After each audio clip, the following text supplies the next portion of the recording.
Hi friends, welcome back to my channel. ఈ రోజు చేసే రెసిపీ ఏమిటంటే చికెన్ కర్రీ ఎలా చేయాలో చూసేద్దాం. సో ఈ కర్రీని అయితే మా గీతు అయితే చేస్తున్నాడండి.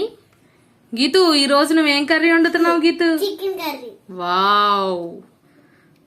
గీతు, ఇప్పుడు ఏం చేస్తున్నావు గీతు? ఆయిల్ పాత్ర. ఓకే, ఇప్పుడు ఏమేసావు గీతు? ఏమేసావు? పచ్చిమిరపకాయలు. నెక్స్ట్ ఏంటి? ఏమేస్తున్నావు? నెక్స్ట్ ఉల్లిపాయ ముక్కలు వేస్తున్నావా? బాగా వేయించుకోవాలి. Brown colour. ఇవంట ఇలా కదుపుతూ బ్రౌన్ కలర్ లోకి వచ్చేంత వరకు వేయించుకోవాలంట. ఇప్పుడు కర్రేపాకు అయితే చాలా టేస్ట్గా ఉంటుంది కర్రీ. ఓకే గీతు, మన గీతు చెప్పాడు కదా, గోల్డెన్ బ్రౌన్ కలర్ లోకి వచ్చేంత వరకు వేయించుకోవాలంట ఈ ఉల్లిపాయలు. అలాగే వేయించేసుకుందాం. నెక్స్ట్ పసుపు. సో ఇప్పుడైతే పసుపు వేసేసాడు. గీతు, ఇప్పుడు ఏమేసావు? అల్లం పేస్ట్. ఇప్పుడు గీతు మళ్ళీ అల్లం వెల్లుల్లి పేస్ట్ వేసాడు. గీతు, ఇప్పుడు అల్లం వెల్లుల్లి పేస్ట్ వేసేసావు కదా, ఇప్పుడు ఇది కూడా గోల్డెన్ బ్రౌన్ కలర్ లోకి వచ్చేంత వరకు వేయించుకోవాలి ఇప్పుడు.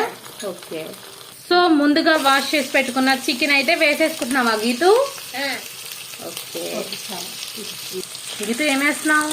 చికెన్.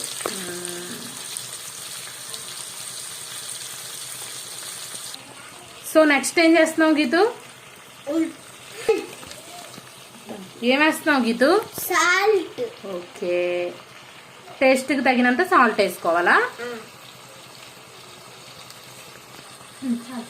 ఏం చేసావు? మూత పెట్టి 5 minutes మగ్గించుకోవాలా?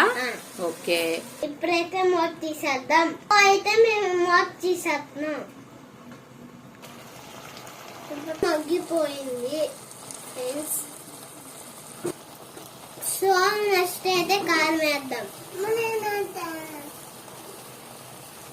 సో ఇప్పుడైతే కాకి పట్టేలాగా కలిపేసుకుందాం. గీతు, నీ చేతిలో ఉన్న పౌడర్ ఏంటి గీతు? పొడి మసాలా. ఓకే, నెక్స్ట్ పొడి మసాలా వేయాలా?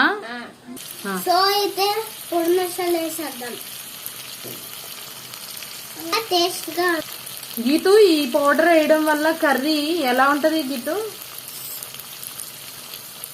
సో చాలా టేస్ట్ గా ఉంటుంది. వావ్, అవునా? ఎంతో టేస్ట్ అయినా చికెన్ కర్రీ రెడీ. ఇప్పుడైతే ఒక బౌల్ తీసేసుకుందాం. ఓకే, ఈ వీడియో కనుక మీకు నచ్చినట్లయితే లైక్ చేయండి, షేర్ చేయండి, కామెంట్ చేయండి, సబ్స్క్రైబ్ చేయండి.